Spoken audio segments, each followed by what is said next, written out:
ജീവിതമൊക്കെ സുഖമായിരിക്കുന്നല്ലോ. അതിനിടയിൽ ഒരു അനൗപചാരിക കാര്യം ചോദിക്കട്ടെ, ഈ മീശയുടെ നീളം കുറച്ചോ?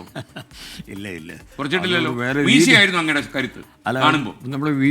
നമ്മൾ ഒരു വേറെ രീതിയിൽ മാറ്റി തന്നെ ഉള്ളൂ. മാറ്റി അല്ല, അത് ഞാൻ അന്ന് കണ്ടപ്പോഴേ ഞാൻ യഥാർത്ഥം അങ്ങയുടെ മീശയിലൊന്ന് പിടിക്കാൻ പോലും എനിക്കൊരു കൗതുകം തോന്നി. പക്ഷേ ഇപ്പൊ ഇത്തിരി ശക്തി കുറഞ്ഞ പോലെ. കുറഞ്ഞിട്ടില്ലല്ലോ, കുറയ്ക്കുന്ന പ്രശ്നമില്ല. അപ്പം കാര്യം മൂന്നാറിലങ്ങ് ഇറങ്ങിയപ്പോഴും ചില ആൾക്കാർ ആ മീശ അവിടെ പോയിട്ടുണ്ടെന്ന് പറയുന്നുണ്ടായിരുന്നു. ഓക്കെ, അപ്പോൾ ഒരുപാട് സ്ഥാനമല്ലെങ്കിൽ ഇനി നമ്മൾ കാര്യത്തിലേക്ക് വരികയാണ്. നമ്മൾ 30 ദിവസം നടത്തിയ ഒരു യാത്രയെക്കുറിച്ചൊക്കെ അങ്ങേക്ക് അറിയാം.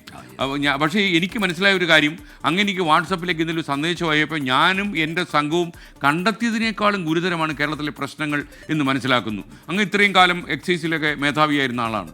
അപ്പോൾ എക്സൈസ് കമ്മീഷണറായിരുന്ന ഒരു മനുഷ്യൻ എന്നുള്ള നിലയിൽ കുറേ കാര്യങ്ങൾ നമുക്ക് ജനങ്ങളോട് പറയാൻ പറ്റില്ല. എന്നാൽ പോലും ഈ മാതാപിതാക്കളും അധ്യാപകരും കുട്ടികളൊക്കെ ചിലപ്പോൾ ശ്രദ്ധിക്കുന്നുണ്ടാകും. എത്രമാത്രം രൂക്ഷമാണ് കേരളത്തിൽ ഇപ്പോൾ ഈ പ്രശ്നം? നമ്മൾ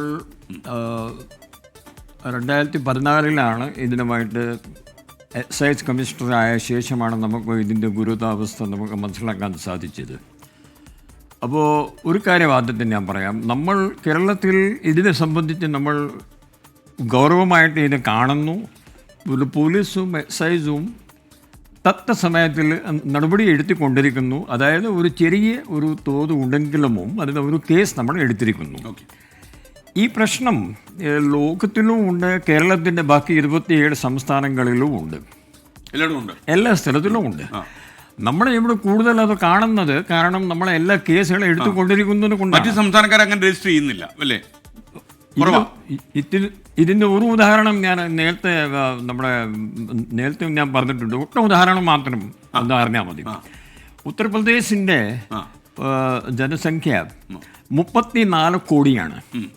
അവിടെ ഇപ്പോൾ യൂട്യൂബിൽ പോയി നോക്കിയാൽ, ഞാനത് നമ്മുടെ ഈ കണക്ക് എപ്പോഴും നോക്കിയിരിക്കണമല്ലോ, 10,000 കേസ് മാത്രമാണ് ഒരു വർഷത്തിൽ അവർ എടുക്കുന്നത്. 15,000 ഔട്ട് ഓഫ് 34 crores. 34 crores. അതിനകത്തെ ഈ പുകയില, ഈ പാൻ മസാല, ജലദ, കുടുക്ക, ഖനി, ഹാൻസും ഉൾപ്പെടെ പിന്നെ ഈ കഞ്ചാവും FDMA-യും എല്ലാം ഒന്ന് ആലോചിച്ച് നോക്കൂ. നിങ്ങളുടെ സ്വന്തം സംസ്ഥാനമായ രാജസ്ഥാനിൽ എന്താ? അതുപോലെ തന്നെ അവിടെ ആ സ്ഥലത്തിൽ നിങ്ങൾ ഈ TV-യിൽ സംബന്ധിച്ച് അങ്ങോട്ട് നോർത്ത് ഇന്ത്യ താങ്കൾ ഒത്തിരി പ്രാവശ്യം പോയി കാണും. അവിടെ ഇത് ഒരു ജീവിതത്തിൻ്റെ പുകയില ഒരു ജീവിതത്തിൻ്റെ ഒരു ഭാഗമാണ്. ആഹാരം പോലെയാണ് ആളുകൾ ഇത് കഴിക്കുക.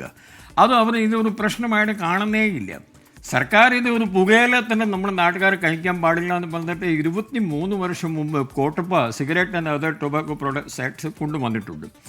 അതായത് ചുരുക്കത്തിൽ പറഞ്ഞാൽ 34 കോടിൻ്റെ ഒരു സംസ്ഥാനത്തിൽ 10,000 കേസ് മാത്രം. ഇവിടെ ഒരു 3 കോടിയിലുള്ള ജനങ്ങളുടെ അടുത്ത് ഏകദേശം ഒരു 1 ലക്ഷം കേസ് വരെ പോലീസും എക്സൈസും എടുക്കുന്നുണ്ട്. അപ്പോൾ ആ കേസ് കൂടുതൽ ആയതുകൊണ്ടാണ് പറഞ്ഞിട്ട് ഇവിടെ വ്യാപനം കൂടുതലാണെന്ന് അത് മാത്രം നോക്കാൻ ശരിയാവും. ഈ കോവിഡിന്റെ കാര്യം ഇത് തന്നെയാണ്. എല്ലാ കേസും രജിസ്റ്റർ ചെയ്യുന്നു. കോവിഡ് ഇപ്പം നമുക്ക് കേരളത്തിൽ ഏറ്റവും കൂടുതൽ മറ്റുള്ള സംസ്ഥാനങ്ങൾ എടുക്കുന്നില്ല, രജിസ്റ്റർ ചെയ്യുന്നില്ല. അതെ. അപ്പോൾ എന്നിട്ടും ഇതിൻ്റെ വർധന കൂടി വരികയാണ്. അത് നമുക്ക് നിയന്ത്രിക്കാൻ നാം എല്ലാം ഇതിനകത്ത് മുന്നോട്ട് വരണം. അതായത് ഇതിന് 5 മേഖലകളുണ്ട്. കുട്ടികളുടെ ഒരു മേഖല, പാരൻസിൻ്റെ ഒരു മേഖല, ടീച്ചേഴ്സിൻ്റെ ഒരു മേഖല, പിന്നെ സർക്കാരിൻ്റെ ഒരു മേഖല, പിന്നെ ഈ NGOs അവരുടെ ഈ മേഖലകൾ എല്ലാം ഒരുമിച്ച് മുന്നോട്ട് വന്നാൽ ഈ പ്രശ്നം നമുക്ക് പരിഹരിക്കാൻ പറ്റും. അല്ല, ഞാൻ അങ്ങോട്ട് ചോദിക്കട്ടെ, അങ്ങ് ഇപ്പോൾ എക്സൈസ് കമ്മീഷണറായിരുന്ന ആളാണ്. അതായത് ഈ നമ്മൾ ഇതിൻ്റെ യാത്രക്കിടയിലൊക്കെ ഞാൻ ഈ ലഹരി വിൽപ്പനക്കാർ ചില ആൾക്കാരെയൊക്കെ കണ്ടിരുന്നു. അവരോടൊക്കെ നമ്മുടെ ഗവേഷണ വിഭാഗം സംസാരിക്കുകയൊക്കെ ചെയ്തു. മുഖ്യമന്ത്രിക്ക് ഒരു റിപ്പോർട്ടൊക്കെ നമ്മൾ കൊടുത്തിരുന്നു. അപ്പോൾ എനിക്ക് മനസ്സിലായ ഒരു കാര്യം, പലരും ഇതൊരു തൊഴിലായിട്ട് സ്വീകരിച്ചു കഴിഞ്ഞു. കേരളത്തിൽ ലഹരി വിൽപ്പന നടത്തുക എന്ന് പറഞ്ഞ് നമ്മുടെ പോലീസിനും നമ്മുടെ എക്സൈസ് ഡിപ്പാർട്ട്മെൻറ്റും നിയന്ത്രിക്കാൻ കഴിയുന്ന കാര്യങ്ങളല്ലേ ഇപ്പോഴും കേരളത്തിലുള്ളൂ? അതെ. അതോ ഇത് അവരെല്ലാം നമ്മൾ ദിവസേന കേരളത്തിലെ ഏകദേശം 500ഓളം പോലീസ് സ്റ്റേഷനുകളിൽ ഏകദേശം 150ഓളം എക്സൈസിൻ്റെ റേഞ്ച് ഓഫീസുകളിലും നിങ്ങൾ ഒരു കാര്യം ഞാൻ പറഞ്ഞ് വിശ്വസിക്കണം, എല്ലാ സമയവും ഓരോ മണിക്കൂറിലെ കേസുകൾ എടുത്തുകൊണ്ടിരിക്കുകയാണ്, ആളുകളെ പിടിച്ചുകൊണ്ടിരിക്കുകയാണ്. അവരവരുടെ പണിയൊക്കെ അവർ ചെയ്യുന്നുണ്ട്. ഇപ്പോൾ ജയിൽ DGP ആയിട്ട് എനിക്കറിയാം 8,000 ആളുകളുണ്ട് എല്ലാ 3 ജയിലുകളിൽ. അതായത് ഈ നമ്മുടെ